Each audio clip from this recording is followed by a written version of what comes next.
Hello students, vision IST Prayagraj में आपका स्वागत है।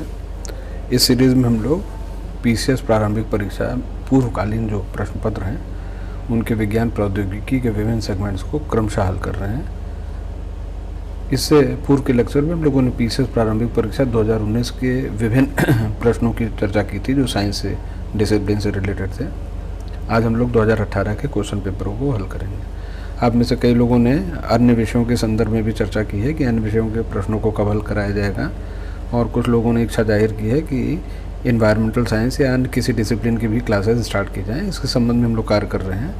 आगे आप लोगों को इसके संबंध में सूचना दी जाएगी और विधिवत इन सभी कार्यक्रम को हम लोग ऑनलाइन प्लेटफॉर्म पर लॉन्च करेंगे। तो अभी कुछ समय है, आगे आने वाले समय में रेगुलर क्लासेस आप लोगों को इस संबंध में हम लोग उपलब्ध कराने का प्रयास कर रहे हैं।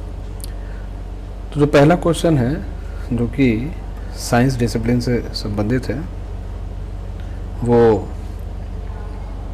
वैश्विक गांव की संकल्पना का विकास आधारित है। देखिए, जो वैश्विक गांव है, जो ग्लोबल विलेज है, ये मार्शल मैक्लूहन की संकल्पना थी।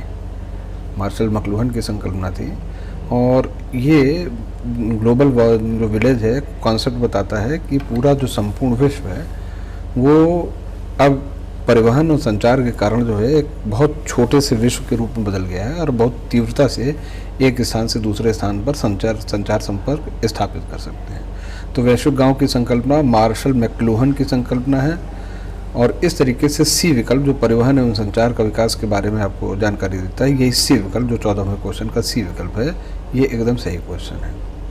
अगला क्वेश्चन जो साइंस डिसिप्लिन से संबंधित है वो 23वें नंबर पर है इस प्रश्न पत्र में।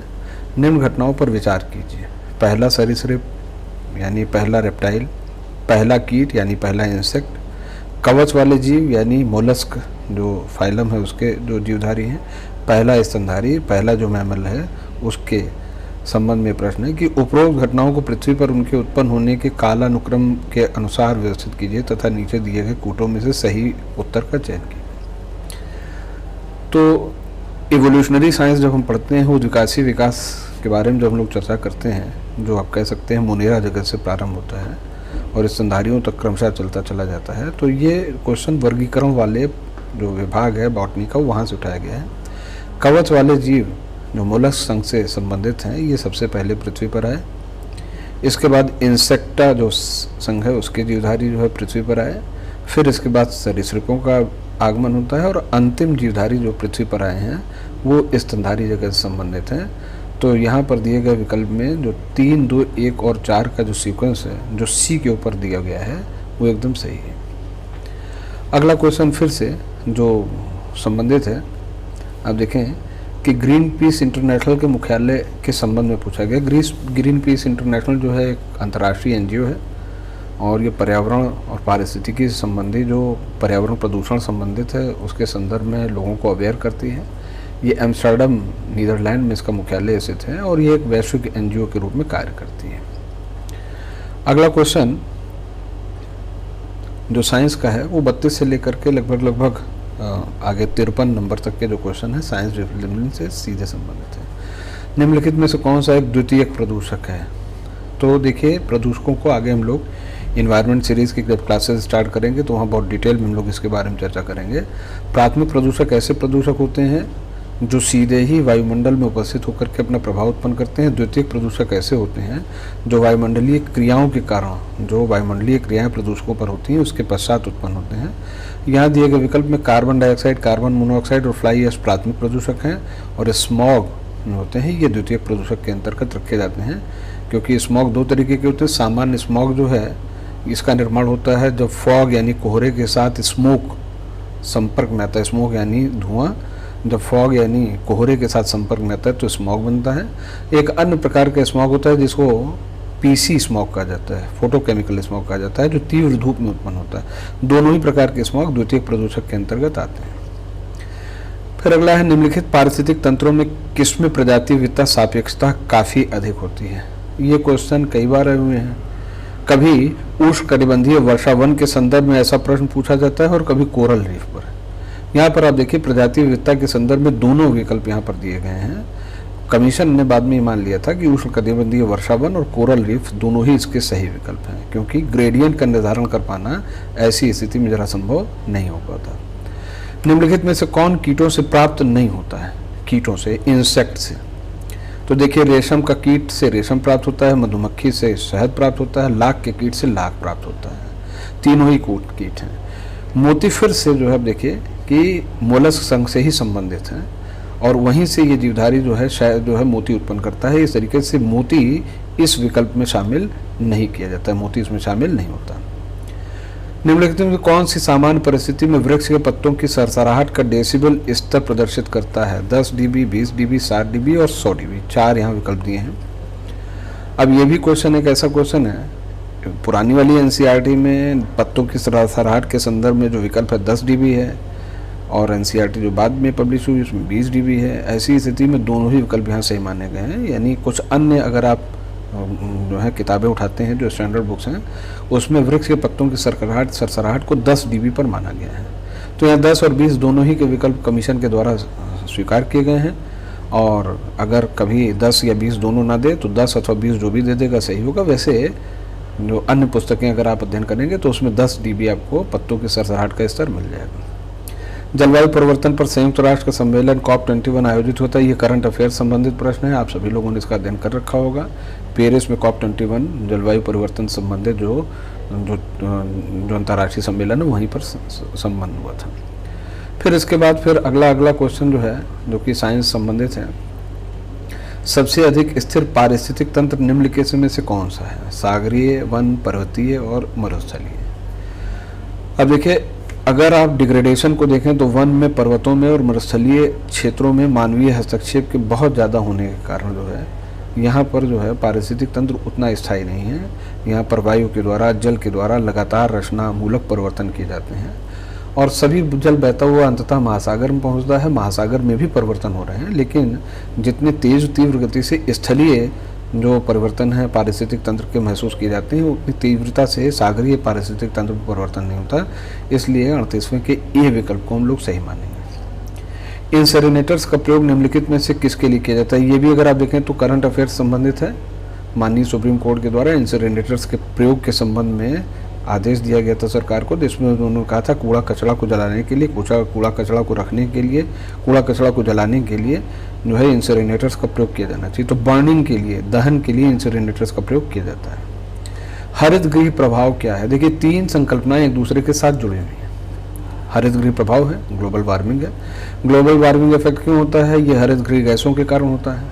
हरित गृह कारण क्या होता है? वैश्विक तापमान में वृद्धि होती है और जब वैश्विक तापमान में वृद्धि होती है तो मौसमी परिवर्तन होते हैं, क्लाइमेटिक चेंज। तो ग्रीन हाउस इफेक्ट और वैश्विक तापमान में वृद्धि, और अगर आप देखें तो इसी के साथ साथ जो है क्लाइमेटिक चेंज की संकल्पनाएं एक साथ जुड़ी हुई होती हैं। तो हरित गृह प्रभाव क्या है? वैश्विक तापमान में वृद्धि को हरित गृह प्रभाव के साथ हम जोड़ सकते हैं। इस तरीके से इसमें विकल्प ए सही है। बाकी 3 विकल्प, वैश्विक ताप में कमी, सागर जल के ताप में वृद्धि, नदियों और झीलों के ताप में वृद्धि। सही है कि सागर जल के ताप में भी वृद्धि होगी, नदियों और झीलों के भी ताप में वृद्धि होगी, लेकिन ग्लोबल वार्मिंग जो है ये ऑल इनकम्पेसिंग शब्द है। ये एक ऐसा शब्द है जिसमें सभी प्रकार की तापमान वृद्धि शामिल है। इस तरीके से 40वें का ए विकल्प जो है सबसे सही विकल्प है। प्राकृतिक गैस का मुख्य भाग है क्या है? तो देखिए, मीथेन और ईथेन जो है ये प्राकृतिक गैस का भाग है। इसमें मीथेन की मात्रा ज़्यादा होती है। परिणाम स्वरूप जो है मीथेन और प्रोपेन, ईथेन, ब्यूटेन, ये 4 गैसें होती हैं। इसमें मीथेन की मात्रा सबसे ज़्यादा होती है। ऐसी स्थिति में मीथेन इसका सही उत्तर होगा। पशुओं को दिए जाने वाला कौन सा दर्द निवारक भारत में गिद्धों के लगभग विलुप्त होने के लिए उत्तरदायी है? ये रिपीटेड क्वेश्चन है। डाइक्लोफेनाक सोडियम के संदर्भ में क्वेश्चन पूछा गया है। इस समय भारत सरकार के आदेश के द्वारा और यूनाइटेड नेशंस के हस्तक्षेप के द्वारा वैश्विक रूप से पशुओं के दर्द के प्रयोग के लिए डाइक्लोफेनाक सोडियम का प्रयोग समाप्त किया जा चुका है। भारत में डाइक्लोफेनाक सोडियम की जगह पर मेलॉक्सिकैम का प्रयोग इस समय किया जा रहा है। मेलॉक्सिकैम ड्रग है, मेलॉक्सिकैम दवा का प्रयोग डाइक्लोफेनाक सोडियम की जगह किया जा रहा है। याद रखिएगा, मेलॉक्सिकैम पर अभी तक कोई प्रश्न पूछा नहीं गया है। आगे हो सकता है कि क्वेश्चन पूछें कि इस समय जब डाइक्लोफेनाक सोडियम का प्रयोग प्रतिबंधित किया गया है तो पशुओं को कौन सा दर्द निवारक उपचार के लिए दिया जा रहा है? मेलॉक्सिकैम दिया जा रहा है। निम्नलिखित में से कौन सा 2015 में सर्वाधिक कार्बन डाइऑक्साइड उत्सर्जक देश था? चीन जो है ये 2015 की बात है। 2015 में चीन जो है कार्बन डाइऑक्साइड का सर्वाधिक उत्सर्जक देश था।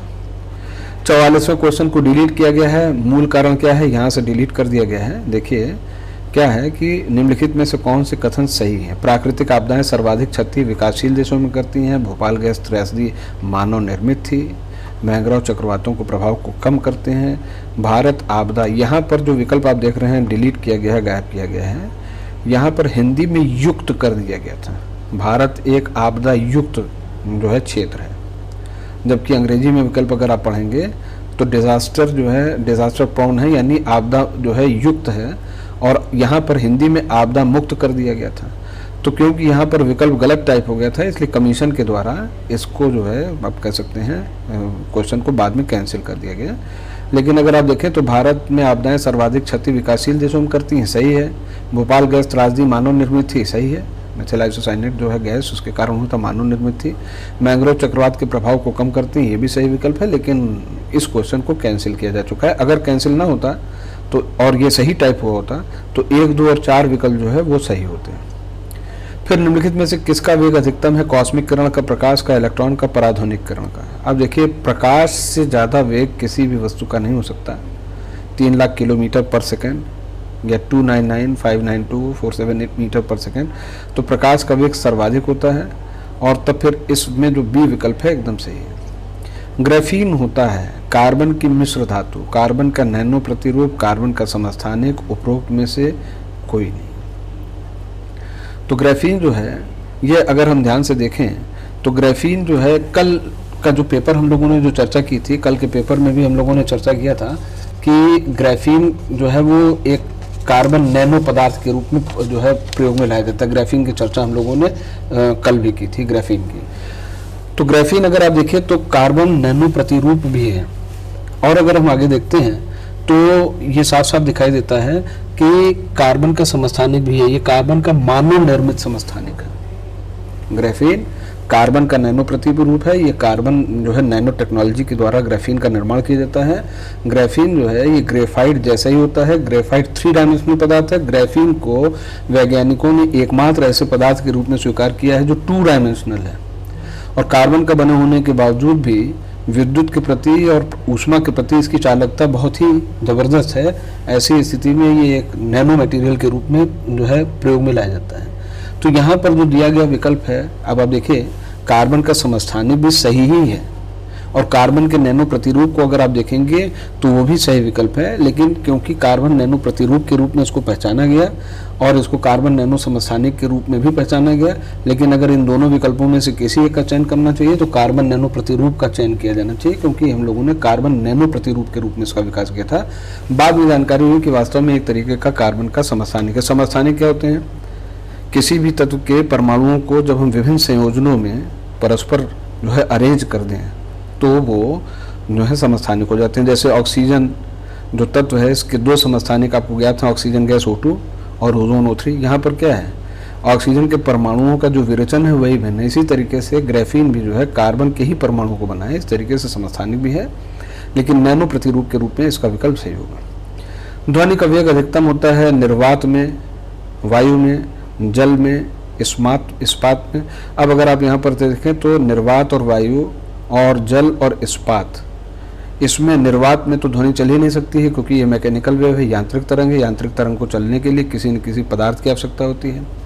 वायु में ध्वनि का वेग कम होता है। जल में द्रव पदार्थ होने के कारण इसमें ध्वनि का वेग और ज़्यादा होता है। इस्पात जो है ठोस है, और सर्वाधिक दिए गए पदार्थों में सर्वाधिक वेग जो है इस्पात में। धुआं में आंखों को प्रभावित करने वाला कौन सा शक्तिशाली उत्तेज होता है? Ozone, sulphur dioxide, carbon dioxide, परऑक्सी acetyl nitrate. तो देखिए जो धुआं होता है, हम लोगों ने अभी स्मॉग के ऊपर चर्चा की थी। देखिए यहाँ पर टाइपिस्ट ने इसको डाल भी रखा है कि स्मॉग शब्द स्मोक और फॉग से व्युत्पन्न होता है। स्मोक प्लस फॉग करेंगे तो स्मॉग होगा। 2 तरीके के स्मॉग की हमने आपसे अभी ऊपर वाले किसी प्रश्न में चर्चा की थी कि एक स्मॉग होता है जो है वो उत्पन्न होता है जब कोहरा होता है, और दूसरा जो है तीव्र धूप में उत्पन्न होता है जिसको पीसी स्मॉग कहते हैं, फोटोकेमिकल स्मॉग कहते हैं। तो फोटोकेमिकल स्मॉग में परऑक्सी एसिटिल नाइट्रेट होता है। ये आंखों को में जब लगता है तो आंखों में चिरचिराहट होती है, आंखों में दर्द होता है। और ये क्वेश्चन जो है ये रिपीटेड क्वेश्चन है, ये IAS की परीक्षा में किसी समय पूछा जा चुका है। A brief history of time नामक पुस्तक किसने लिखी है? आप सभी लोगों को इस प्रश्न का बहुत अच्छे से जवाब मालूम है कि स्टीफन हॉकिंग नाम के जो वैज्ञानिक थे उन्होंने a brief history of time नाम की पुस्तक को लिखा था। फिर इसके बाद विटामिन सी का सबसे अच्छा स्रोत निम्न में से कौन सा एक है? देखिए, विटामिन सी का जो सबसे अच्छा स्रोत है वो तो कामू कामू है। वैश्विक रूप से अगर हम देखें तो विटामिन सी का जो सबसे अच्छा स्रोत होता है कामू कामू होता है। लेकिन यहाँ पर दिए गए विकल्प में जो आंवला है वो सही विकल्प है। आंवले में इन जगहों पर अगर भारत में पूछा जाए कि विटामिन सी सबसे ज़्यादा किस में पाया जाता है तो विकल्प अभी तक आया नहीं, सीबकथॉर्न है।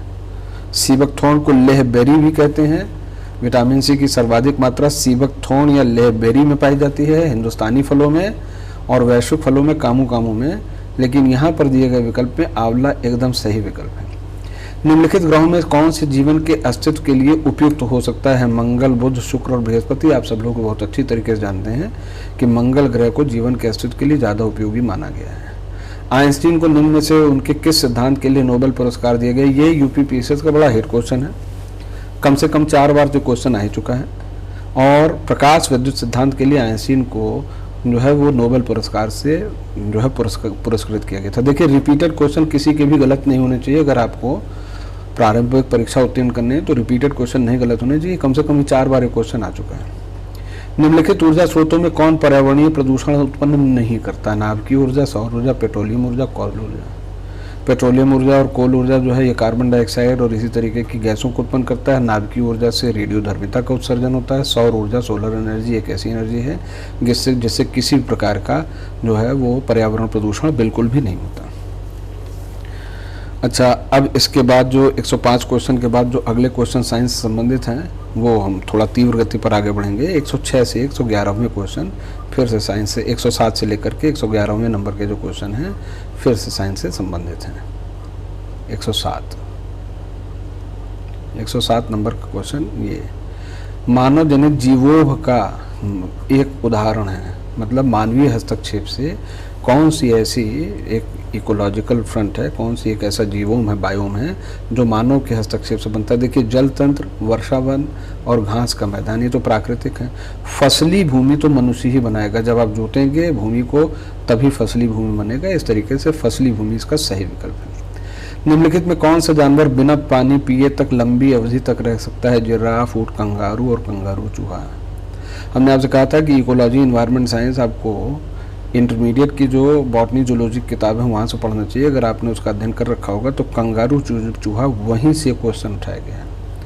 कंगारू चूहा एक ऐसा प्राणी है जो अपने जन्म से मृत्यु तक बगैर पानी पिए रह सकता है। मतलब अगर उसका जन्म होगा तो जब तक उसकी मृत्यु नहीं हो जाती पूरे जीवन पर्यंत तो बगैर पानी पिए रह सकता है। आश्चर्य की बात है, ये क्वेश्चन उठता है कि तब फिर उसकी पानी संबंधी आवश्यकता कहाँ से पूरी होती है? आखिर है तो ये भी एक स्तनधारी प्राणी, तो जो वो आहार करता है उस आहार के पानी का उपयोग कर ले जाता है।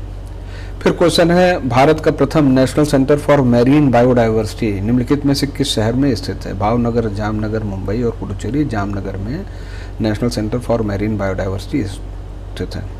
दचीगाम राष्ट्रीय उद्यान निम्नलिखित में से किससे संबंधित है? आगे ज्योग्राफी वाले सर जब आपसे इसकी चर्चा करेंगे तो इस विस्तार पर इसको आपकी चर्चा कर ले जाएंगे।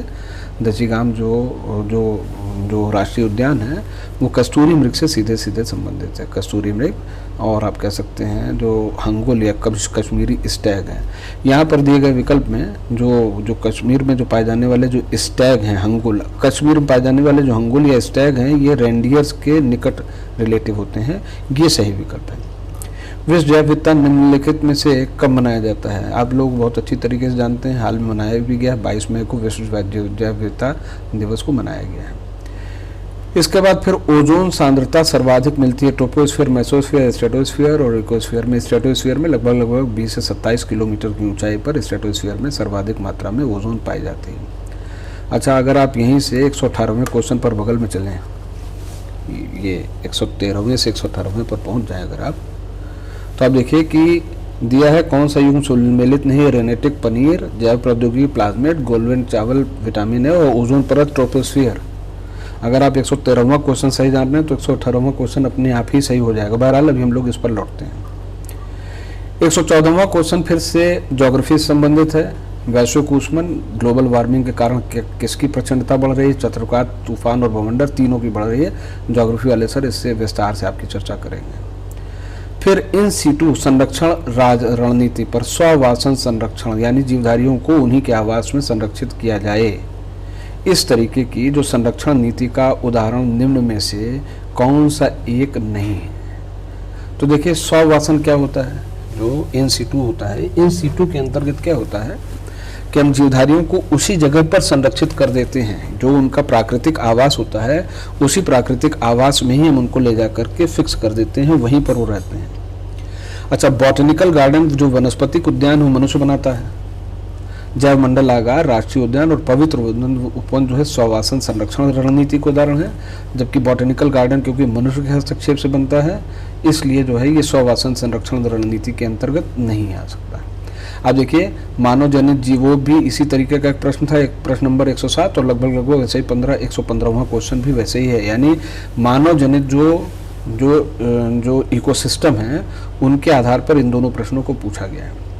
116वां क्वेश्चन, सूर्य के प्रकाश से पराबैंगनी विकिरण अभिक्रिया निम्न में से क्या पैदा करती है। पराबैंगनी विकिरण के कारण ओजोन बनती भी है, ऑक्सीजन गैस का विघटन होता है स्ट्रेटोस्फीयर में अल्ट्रावायलेट सी के कारण, और ओजोन गैस का निर्माण होता है। और ये भी सही है कि अल्ट्रावायलेट बी विकिरण के कारण ओजोन परत का विखंडन भी होता है। तो पर्यावरण का जब हम लोग अध्ययन करेंगे, वहाँ ओजोन की समस्या की जब हम लोग चर्चा करेंगे तो इसके संबंध में विस्तार से चर्चा किया जाएगा। नॉर्मन बोरलॉग को किस क्षेत्र में नोबेल पुरस्कार प्रदान किया गया था। देखिए नॉर्मन बोरलॉग एक कृषि वैज्ञानिक थे और संकर फसलों के कारण ही जाने जाते हैं। पूरे विश्व में संकर फसलों को निर्मित करने का श्रेय नॉर्मन बोरलॉग को दिया जाता है। और नॉर्मन बोरलॉग जो कि एक कृषि वैज्ञानिक थे, एग्रीकल्चरल साइंटिस्ट थे, ये पहले ऐसे एग्रीकल्चरल साइंटिस्ट हैं जिनको नोबेल पुरस्कार से पुरस्कृत किया गया था। लेकिन क्योंकि एग्रीकल्चरल साइंस की किसी फील्ड का उल्लेख नोबेल प्राइज में है ही नहीं, ऐसी स्थिति में इनको पुरस्कृत करने के लिए शांति का नोबेल पुरस्कार इनको दिया गया था। 118वां क्वेश्चन जो 117वें क्वेश्चन के साथ हमने लिंक किया था, रेनेटिंग। पनीर को जब हम बनाते हैं, दूध को फाड़ते हैं तो उस क्रिया को रेनेटिंग कहते हैं। जैव प्रौद्योगिकी में बैक्टीरिया के अंदर डीएनए डालने के लिए हम प्लाज्मिड का इस्तेमाल करते हैं। गोल्डन राइस का निर्माण विटामिन ए के लिए किया गया, तीनों विकल्प सही हैं। ओजोन परत, ट्रोपोस्फियर, यही विकल्प सही नहीं है। 119वां क्वेश्चन फिर से बायोडाइवर्सिटी से रिलेटेड है। ज्योग्राफी वाले सर आपके संबंध में, इस संबंध में ज़्यादा बेहतर चर्चा करेंगे, इस क्वेश्चन को हम छोड़ दे रहे हैं। 120वां क्वेश्चन है, किसे जे.वी. नर्लिकर के अनुसार अभी तक विज्ञान नहीं माना गया। ज्योतिष को अभी तक विज्ञान नहीं माना गया है, नर्लिकर साहब नहीं, कोई भी विज्ञान में ज्योतिष को, एस्ट्रोनॉमी, एस्ट्रोलॉजी को नहीं पढ़ाया जाता, तो ये पहला विकल्प ही सही नहीं है। किसका आविष्कार विलियम रॉन्टगन के द्वारा किया गया है। एक्सरे जो किरणें होती हैं उनका निर्माण जो है विलियम रॉन्टगन नाम के जो वैज्ञानिक हैं उन्होंने किया था। अच्छा, अब क्योंकि एक्सरे उत्पन्न करने के लिए उन्होंने ही मशीन भी सबसे पहले बनाई थी, तो ऐसी स्थिति में एक्सरे मशीन और एक्सरे दोनों के आविष्कर्ता के रूप में विलियम रॉन्टगन का उल्लेख किया जा सकता है। डीएनए की द्विकुंडलिनी संरचना किसके द्वारा दी गई थी। तो वाटसन और क्रिक नाम के वैज्ञानिकों के द्वारा डीएनए बाई हेलिकल है, डीएनए की संरचना दो लड़ियों वाली होती है, बाई हेलिकल होती है। इसकी चर्चा जो है वाटसन और क्रिक ने सबसे पहले की गई थी, बाद में इनको नोबेल पुरस्कार से सम्मानित भी किया गया था। विद्युत चुंबकीय विकिरणों में से किसकी ऊर्जा अधिकतम होती है। देखिए गामा किरणों में सबसे ज़्यादा ऊर्जा होती है, एक्स किरणों में उसके पश्चात होती है, अल्ट्रावायलेट में उसके पश्चात होती है, दृश्य प्रकाश में उसके पश्चात होती है, अवरक्त में उसके पश्चात होती है। तो क्योंकि गामा के बाद एक्स है इसलिए इसमें दिए गए विकल्प में जो डी विकल्प है वो एकदम सही विकल्प के रूप में पहचाना जाता है। 124वां क्वेश्चन है, मीथेन निम्नलिखित में किससे निकलती है, उत्सर्जित होती है। केवल धान के खेतों से, केवल दीमक की बामी से।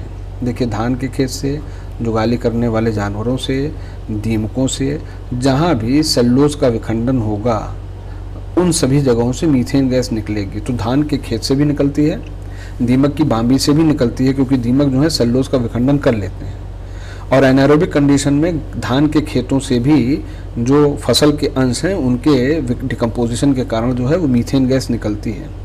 इसके अतिरिक्त कहाँ से निकलती है, देखिए बायोगैस संयंत्र से भी निकलती है, जुगाली करने वाले जानवर भी इसे प्रोड्यूस करते हैं, कोल माइन से भी निकलती है। तो मीथेन गैस जो है अनेक जगहों से निकलती है, सभी के सब इसके सोर्स हैं। निम्नलिखित तत्वों में से 125वां क्वेश्चन है, निम्नलिखित तत्वों में से कौन सा अर्धचालक है। एल्युमिनियम, सिलिकॉन, चांदी और सीसा। ये भी रिपीटेड क्वेश्चन है, सिलिकॉन इसका सही विकल्प है। एक क्वेश्चन और है, सुपरसोनिक क्रूज मिसाइल ब्रह्मोस निम्नलिखित में से किसका एक संयुक्त उपक्रम है? भारत और रूस। आप सभी लोग इस चीज़ का उत्तर बहुत अच्छे से जानते हैं। साइंस के इस प्रश्न पत्र में इतने ही प्रश्न हैं। आज की चर्चा को यहीं विराम देता हूँ। आगे क्वेश्चन पेपर जो है 2017 का हम लोग लेंगे। यदि चर्चा आपको ठीक लग रही हो तो इसको सब्सक्राइब करें, अपने मित्रों को शेयर करें, उनको बताएं कि इस तरीके की चर्चा आपके फोरम पर स्टार्ट हो चुकी है और अन्य चीज़ों को भी हम जल्दी से जल्दी प्रारंभ करेंगे। क्वेश्चन भी अन्य जो विद्वान हैं वो हल करवाएंगे और इन्वायरमेंट इकोलॉजी की क्वेश्चंस को भी हम लोग उठाएंगे, उनकी चर्चा भी हम लोग क्रमशः करेंगे। आज के लिए इतना ही। Thank you.